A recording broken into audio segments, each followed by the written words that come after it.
আসসালামু আলাইকুম hello viewers আমি আনিসুর রহমান আজকে আমি আপনাদেরকে পার্টস অফ স্পিচ সম্পর্কে ধারণা দেব বিশেষ করে ষষ্ঠ শ্রেণীর শিক্ষার্থীদের জন্য যাদের এক নম্বর একটা প্রশ্ন আছে যে আইডেন্টিফিকেশন অফ পার্টস অফ স্পিচকে চিহ্নিত করা। তো সেই হিসেবে আমি আমার কয়েকটি পার্টের মাধ্যমে এই পার্টস অফ স্পিচ যাতে চিনতে পারে সেই জিনিসগুলো দেখাবো। প্রথমে আমরা জেনে নিই যে পার্টস অফ স্পিচ কত প্রকার। পার্টস অফ স্পিচ হচ্ছে 8 প্রকার। কয় প্রকার? 8 প্রকার। 1 নম্বরে হচ্ছে নাউন, 2 নম্বরে প্রনাউন, 3 নম্বরে অ্যাডজেক্টিভ, 4 নম্বরে ভার্ব, 5 নম্বরে অ্যাডভার্ব, 6 নম্বরে প্রিপোজিশন, 7 নম্বরে কনজাংশন, 8 নম্বরে ইন্টারজেকশন। আমি এটা আরেকবার বলে দিই। 1 নম্বরে নাউন, 2 নম্বরে প্রনাউন, 3 নম্বরে অ্যাডজেক্টিভ, 4 নম্বরে ভার্ব, 5 নম্বরে অ্যাডভার্ব, 6 নম্বরে প্রিপোজিশন, 7 নম্বরে কনজাংশন, 8 নম্বরে ইন্টারজেকশন।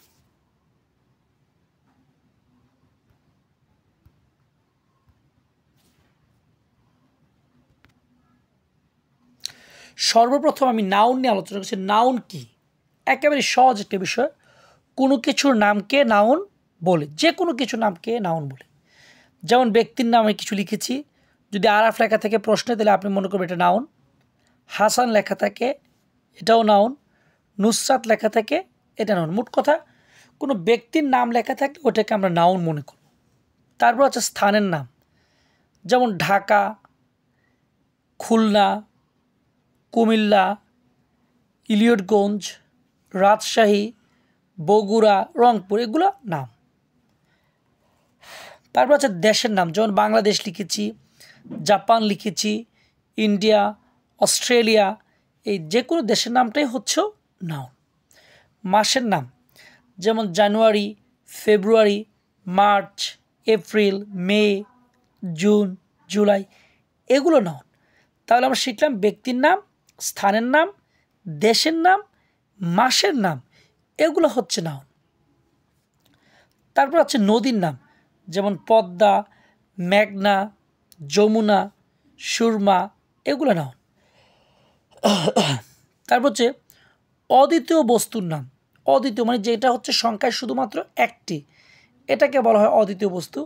অদ্বিতীয় বস্তুগুলো হচ্ছে নাউন, যেমন সান, সূর্য, এটা একটা, এছাড়া আর কোনো সূর্য নেই, একটা সূর্য। মুন, চাঁদ, এটা অদ্বিতীয় বস্তু, এটা নাউন। আর্থ, পৃথিবী, এটা অদ্বিতীয় বস্তু, এটা একটা নাউন।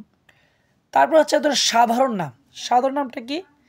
যেমন প্রত্যেকটা ছেলের একটা নির্দিষ্ট নাম আছে, কিন্তু তাদের সাধারণ নাম কি? বয়। যেমন আরাফ একজনের নির্দিষ্ট নাম, হাসান নির্দিষ্ট নাম, কিন্তু এই আরাফ, হাসান যত ছেলে আছে তাদের সাধারণ নাম কি? বয়। তাহলে বয় শব্দটাও একটা নাউন, এটাও একটা নাউন।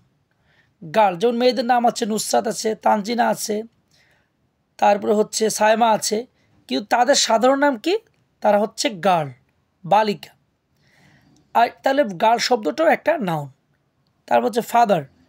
হ্যাঁ, ফাদার শব্দটাও এটা একটা নাউন, কারণ অনেকের যারা বাবা, তাদের নাম আছে, কিন্তু তাদের একটা সাধারণ নাম কি? ফাদার। মাদার, এটা একটা কমন নাউন, মানে সাধারণ। মাদার শব্দটাও একটা নাউন। সিস্টার, তারপরে ব্রাদার, এগুলো হচ্ছে কমন নাউন, বা এগুলোই নাম। তাহলে একেবারে সহজ করে আমি কিন্তু নাউনটা আলোচনা করছি আপনাদেরকে। নাউনের বাকি অংশটা আমি দেখাচ্ছি। যেমন কালেকটিভ নাউন। কালেকটিভ নাউন আছে একই জাতীয় ব্যক্তি বা বস্তুকে বোঝায়, যেমন একই জাতীয় ব্যক্তিকে বা বস্তুকে বোঝায়, যেমন ফ্লোক, ঝাঁক,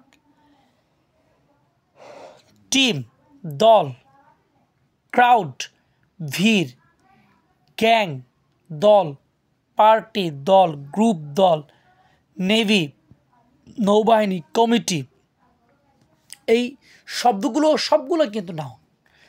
তারপরে আপনার আছে ম্যাটেরিয়াল নাউন। ম্যাটেরিয়াল নাউন যদিও হয়, কিন্তু ক্লাস 6-এর বা শিক্ষার্থীদের জন্য আমাদের মূল উদ্দেশ্য হচ্ছে নাউনটাকে চিহ্নিত করা।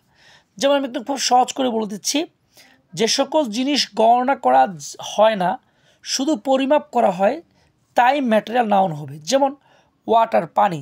পানি কিন্তু গণনা করা যায় না, এটাকে কী করা হয়, পরিমাপ করা হয়, 1 লিটার পানি, 2 লিটার পানি, ঠিক এইভাবে করে। ওয়েল অর্থ কি, তেল, ওইটাকেও কিন্তু গণনা করা যায় না, কিন্তু পরিমাপ করা হয়। 1 লিটার তেল, 2 লিটার হানি, মধু, এটাও কিন্তু গণনা করা যায় না, পরিমাপ করা হয়।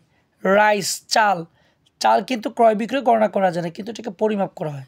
সুগার, চিনি, সল্ট, লবণ, উড, কাঠও কিন্তু গণনা করা হয় না, এটাকে স্কোয়ার ফিটে বিক্রি করা হয়।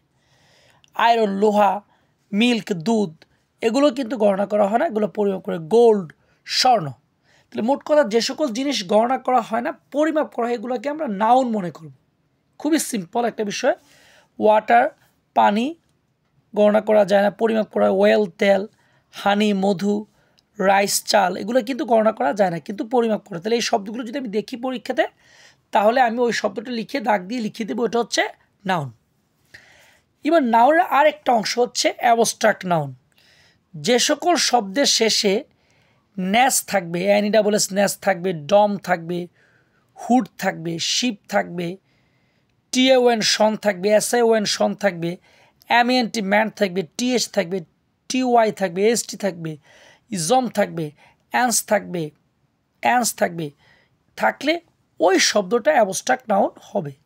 মানে কোনো শব্দের শেষে যদি NESS ন্যাস, DOM ডম, HWD hood, SHIP sheep, TAON শন, SION শন, MANT man, TH, TY, ST ism, অ্যান্স থাকলে ওই শব্দটা অ্যাবস্ট্রাক্ট নাউন হবে। যেমন তাহলে আমরা দেখতে পাচ্ছি যে এডুকেশন, এই এডুকেশন শব্দটা শেষে কিন্তু TAON শন আছে, তাহলে কোনো শব্দের শেষে যদি TAON শন থাকে ওইটা অ্যাবস্ট্রাক্ট নাউন। কিন্তু আমাদের শিক্ষার্থীদের প্রয়োজন নাউনটাকে চিহ্নিত করা, মানে এটা কি নাউন না প্রনাউন না অ্যাডজেক্টিভ না অ্যাডভার্ব। সেক্ষেত্রে যদি আমরা TAON শন দেখি কোনো শব্দের শেষে, ওই শব্দ নাউন হয়ে যাবে। আমরা যদি কোনো শব্দের শেষে HWD হুড দেখতে পাই, ওই শব্দটা নাউন হয়ে যাবে। কোনো শব্দের শেষে যদি আমরা TY দেখতে, যেমন পভার্টির শেষে TY আছে, তাহলে অ্যাবস্ট্রাক্ট নাউন। কিন্তু আমাদের কিন্তু চিনতে হবে এই শব্দটা নাউন নাকি অন্য পার্টস অফ স্পিচ। তাহলে পভার্টি নাউন। কাইন্ডনেস শব্দের শেষে NESS ন্যাস আছে, তাহলে এই শব্দটা নাউন। ট্রুথ, এই শব্দের শেষে TH আছে, এই শব্দটাও নাউন। তাহলে যদি আমরা কোনো শব্দের শেষে যদি এই অংশগুলো দেখতে পাই, এই সাফিক্সগুলো আমরা দেখতে পাই, তাহলে সেটা হয়ে যাবে নাউন। আমি আশা করি যে আপনার নাউনটা খুব সুন্দর করে বুঝতে পেরেছেন। এখন আমরা প্রনাউন নিয়ে আলোচনা করব। প্রনাউন কি? নাউনের পরিবর্তে যে ওয়ার্ড ব্যবহৃত হয় সেটাকে আমরা প্রনাউন বলি। কিন্তু এখানে গুরুত্বপূর্ণ কিছু প্রনাউন লিখিয়ে দিয়েছি, যেগুলো আমি আশা করি যে শিক্ষার্থীরা পরীক্ষায় ইনশাল্লাহ এগুলো আসলে দিতে পারবে। যেমন I, me, my, mine, we, us, our, ours, you, your, yours, he, him, his, she, her, they, them, their, theirs, it, এগুলো হচ্ছে প্রনাউন। আমি আবার বলি যে I, me, my, mine, we, us, our, ours, you, your, yours, he, him, his, she, her, they, them, their, theirs, it.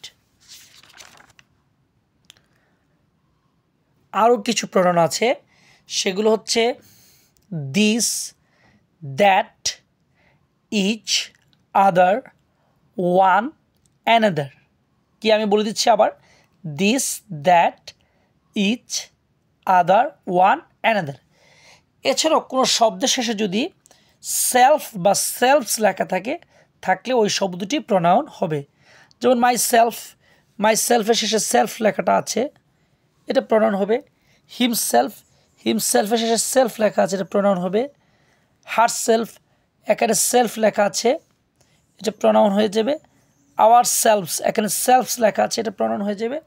Them selves, এটা শেষে লেখা আছে সেলফস, তাহলে এটাও প্রনাউন হয়ে যাবে। আমি আশা করি যে আপনারা নাউন এবং প্রনাউনটা বুঝতে পেরেছেন। আমি আমার পরবর্তীতে ভিডিওতে অ্যাডজেক্টিভ, ভার্ব, অ্যাডভার্ব এগুলা আজ আলোচনা করে দেব। আমি আশা করি যে আপনারা বুঝতে পেরেছেন। যদি কোথাও আপনারা না বুঝে থাকেন কমেন্ট করে জানাবেন। আর যারা আমার চ্যানেলটাকে সাবস্ক্রাইব করেন নাই তারা অবশ্যই আমার চ্যানেলটাকে সাবস্ক্রাইব করবেন। সবাই ভালো থাকবেন।